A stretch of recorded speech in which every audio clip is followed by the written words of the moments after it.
Hello বন্ধুরা, তোমরা কেমন আছো? আজকে আমরা সবাই মিলে শীতলা পূজা করছি, এটাই দেখাচ্ছি।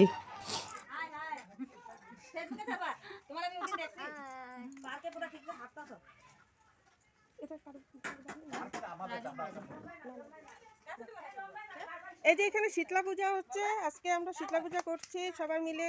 এই যে সবাই বোট ভর্তি আছে এখানে।